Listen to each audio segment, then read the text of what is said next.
Welcome back to another Bobcat CT1025 follow-up video. As promised, I said I wanted to do a quick video of the snowblower attachment. Here it is.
Welcome back, everybody. This is the 49-inch cut snowblower attachment as promised from my previous video for the Bobcat CT1025. Also, if you haven't seen that video, go ahead and check it out here in the information tab, and I will have any related videos in the description section of this video.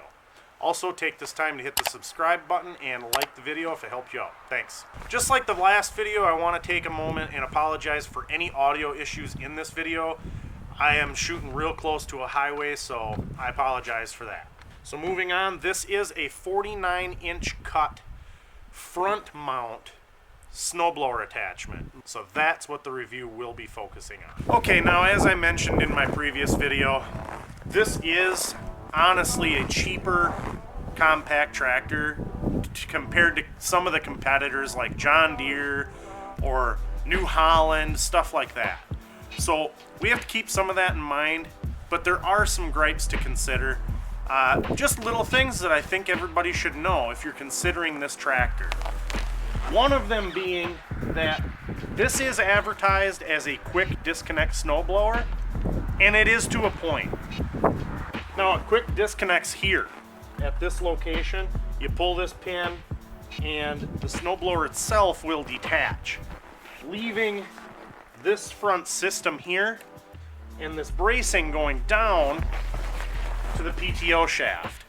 Now that is not quick disconnect. You will have to do some minor wrenching to get the mower deck attachment back on and the front bucket attachment with the brush guard as you saw in the previous video.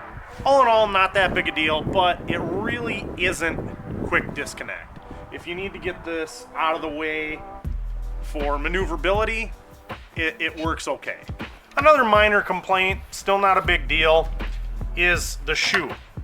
Everything can be controlled from the cab of the vehicle or steering area of the vehicle, except for the up and down movement of this chute. You have to loosen these, get off the tractor manually, and control this chute.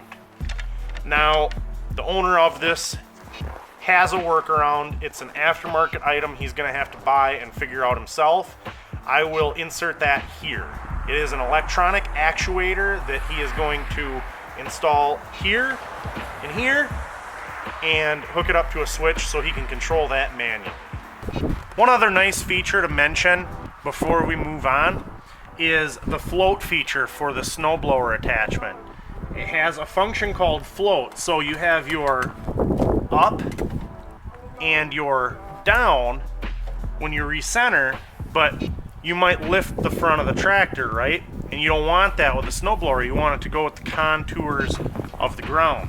What you do is you just leave this in the forward position like so, and the snowblower attachment will do that.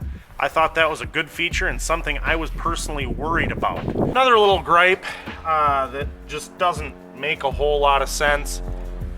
For the bucket attachments, these fittings come out straight. There's more than enough room. The bucket takes up the same amount of room, if not more room, than the snowblower, and they have straight instead of 90s for the hydraulic lines. Now what that is causing is for this hydraulic line to rub against your hood, causing some scuffs and scrapes, and eventually probably some black residue will form and wear and tear on the hydraulic lines.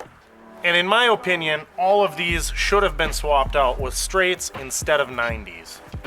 So, similar situation we have up top, we have down here, although instead of going straight like they did here, probably could have went with a 45-degree angle instead to avoid this tight rubbing we have here on this metal bracket. That's a pretty severe kink and angle. So getting a front shot here of this 49-inch snowblower, we have a worm gear style gearbox with 80/90 in it, so it is serviceable for regular maintenance, and some really nice serrated augers. And then 4 paddles on the fan, making this obviously a 2-stage snowblower. Right here we have a enclosed box with a chain drive in it. There's a big and a little sprocket for somewhat of a gear reduction. And the only negative with that was when it was received by the owner, he is a huge fan of maintenance and making sure things last, which is always good. There was no grease on the chain, so that was something that he ended up doing on his own, and something I would highly recommend checking yourself. Grease is good. Hello, ladies and gents, almost done. Now I know that some of those things I was talking about really seem nitpicky, and I just want to point out everything I've noticed. Something that seems small to someone else may seem big to somebody else, so I just want to point out every little thing I've noticed, good and bad. Now before I finish up here with my final thoughts, I thought you'd actually like to hear it run with no fancy intro or audio adjustment at all. So here it is running under normal conditions. Check it out.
Alright, now as a consumer, we always tend to focus on the negative, right? Like, everything's just a nightmare and everything's horrible.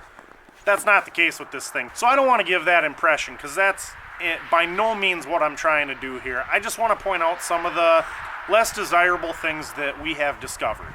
Now that being said, Bobcat is not afraid of metal. Now what do I mean by that? This thing is heavy. It is built heavy duty. If you break anything on this, you're going to have to really be trying.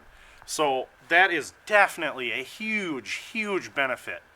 This thing is built really tough and it works damn good. Quote from the owner.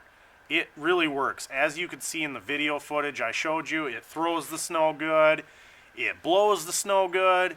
We hit a real hard packed snowbank and it doesn't quit. It wants more. So this overall, it can't be spoken of good enough.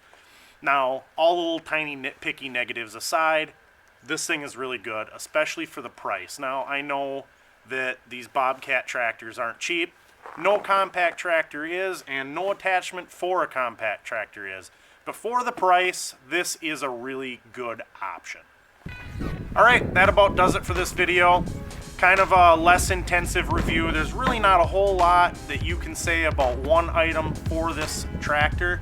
But I hope you guys enjoyed it. I hope it gave you a little bit of insight on this snowblower attachment and the unit as a whole. Again, go ahead and check out my previous video of that, and keep an eye out. I'm going to be doing a walk around video of the general controls of this tractor also.